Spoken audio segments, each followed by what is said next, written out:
Halo, senang sekali kita bisa jumpa lagi di channel Kitab Mengajar. Untuk kali ini, saya akan berbagi rangkuman tentang penyelenggaraan tatap muka di masa pandemi COVID-19 yang telah diputuskan oleh 4 menteri, yaitu Menteri Pendidikan dan Kebudayaan, Menteri Agama, Menteri Kesehatan, dan Menteri Dalam Negeri. Tapi sebelumnya saya ingin mengajak kita semua untuk like, share, dan subscribe channel Kita Mengajar agar semakin banyak orang yang bisa kita jangkau untuk berbagi informasi terbaru. Jadi kebijakan yang dikeluarkan adalah terdiri dari 2 poin. Poin pertama yaitu setelah pendidik dan tenaga kependidikan di dalam suatu sekolah sudah divaksinasi secara lengkap, maka pemerintah pusat, pemerintah daerah, Kanwil, dan Kemenak itu mewajibkan satuan pendidikan tersebut untuk menyediakan layanan pembelajaran tatap muka terbatas dengan tetap menerapkan protokol kesehatan dan tetap memberikan opsi pembelajaran jarak jauh. Kenapa harus ada opsi pembelajaran jarak jauh? Karena protokol kesehatan itu maksimal kapasitasnya 50%. Jadi mau tidak mau, walaupun sudah selesai vaksinasi dan diwajibkan memberi pembelajaran tatap muka terbatas, masih harus melalui sistem rotasi. Sehingga sekolah tetap harus menyediakan 2 opsi. Tetap ada pembelajaran tatap muka terbatas dan menyediakan pembelajaran jarak jauh. Nah, untuk poin penting yang kedua adalah orang tua atau wali murid itu boleh memilih, berhak dan bebas memilih bagi anaknya apakah mau melakukan pembelajaran tatap muka secara terbatas atau tetap melakukan pembelajaran jarak jauh. Di sini sekolah yang guru dan tenaga pendidiknya sudah divaksin itu wajib memberikan opsi pembelajaran tatap muka secara terbatas dengan tetap mematuhi protokol kesehatan. Tentunya satuan pendidikan wajib memenuhi daftar periksa sebelum melakukan pembelajaran tatap muka terbatas dan tetap harus sesuai dengan protokol kesehatan dari Kemenkes. Kemudian yang kedua, pembelajaran tatap muka terbatas ini dikombinasikan dengan pembelajaran jarak jauh. Jadi untuk memenuhi protokol kesehatan yang telah diberikan oleh Kemenkes itu harus sesuai protokol kesehatan kan, maksimalnya 50%. Jadi harus tetap dilakukan sistem rotasi. Jadi tetap disediakan tatap muka secara terbatas dan tetap dikombinasikan dengan pembelajaran jarak jauh. Kemudian yang ketiga, itu orang tua atau wali dapat memutuskan opsi terbaik untuk anaknya. Apakah mereka mau pembelajaran tatap muka atau pembelajaran jarak jauh. Jadi kalau anaknya atau orang tuanya tidak nyaman, boleh tetap orang tua memutuskan apakah ingin melakukan pembelajaran jarak jauh atau tatap muka. Kemudian yang ketiga, pemerintah pusat, pemerintah daerah, dan Kanwil Kemenak itu wajib melakukan pengawasan terhadap pelaksanaan pembelajaran di satuan pendidikan. Dan apabila dalam pengawasan terdapat kasus terkonfirmasi COVID-19, maka wajib dilakukan penanganan kasus dan dapat memberhentikan untuk sementara pembelajaran tatap muka terbatas di sekolah tersebut.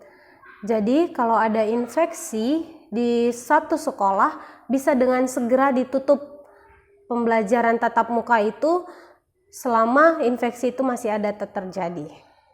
Dalam hal terdapat kebijakan pemerintah pusat, misalnya satu daerah itu sedang dilakukan PPKM atau pembatasan dalam skala mikro, itu juga satu situasi di mana pembelajaran tatap muka dapat diberhentikan untuk sementara. Jadi kalau ada infeksi atau suatu daerah sedang melakukan PPKM, pembatasan dalam skala mikro, maka pembelajaran tatap mukanya bisa diberhentikan untuk sementara. Berikutnya, masuk sekolah di masa pandemi ini bukan seperti masuk sekolah di masa biasanya.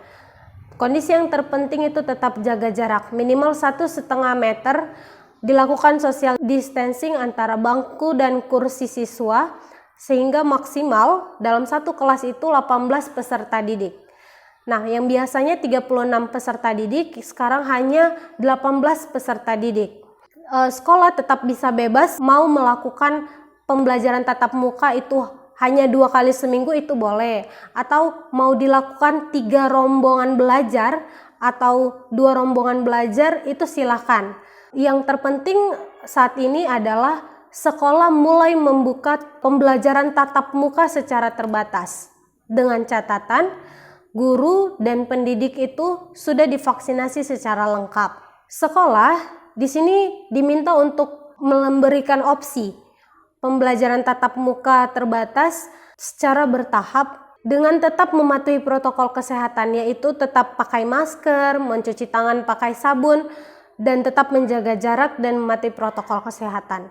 Protokol kesehatan lainnya seperti tidak boleh ada interaksi di kantin, tidak boleh beroperasinya kantin di masa transisi ini. Jadi 2 bulan pertama ini tidak boleh ada aktivitas di kantin, tidak boleh ada pembelajaran olahraga, ekstrakurikuler, dan kegiatan lainnya selain pembelajaran teori itu tidak diizinkan.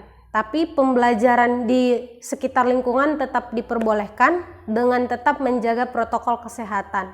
Nah, tatap muka terbatas ini jauh lebih sedikit jumlah muridnya dengan pembatasan jarak yang ketat. Jadi tetap semua siswa harus memakai masker dan tidak boleh ada aktivitas yang menciptakan kerumunan.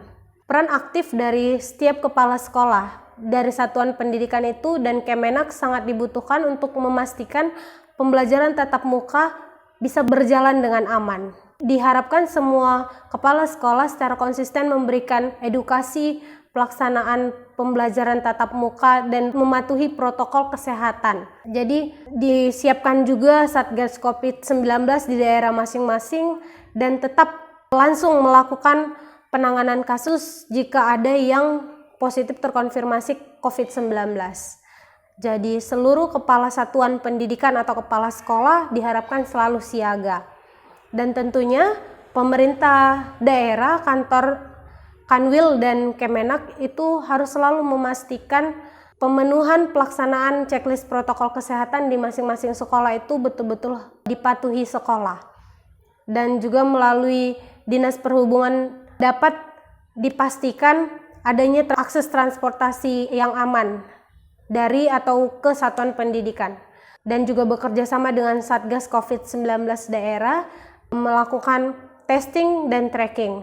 Testing jika ditemukan ada warga satuan pendidikan yang bergejala dan dilakukan tracking jika ada yang positif. Dan pemerintah daerah itu harus melakukan penanganan kasus dan dapat menutup secara sementara jika ditemukan kasus terkonfirmasi COVID-19. Jadi, marilah semua instansi pemerintah dan instansi pendidikan, mari kita memastikan semua anak Indonesia mendapatkan hak belajarnya dengan aman dan selamat. Ini adalah harapan yang sudah disuarakan masyarakat selama 1 tahun belakangan ini. Kita harus mengejar ketertinggalan kita harus mengembalikan anak ke sekolah dengan protokol kesehatan yang seaman mungkin. Karena banyak dari anak kita yang kurang mampu dalam menjalankan pembelajaran jarak jauh. Jadi mari kita berlatih untuk sekolah tatap muka dan di saat yang sama kita tetap menjaga protokol kesehatan. Terima kasih.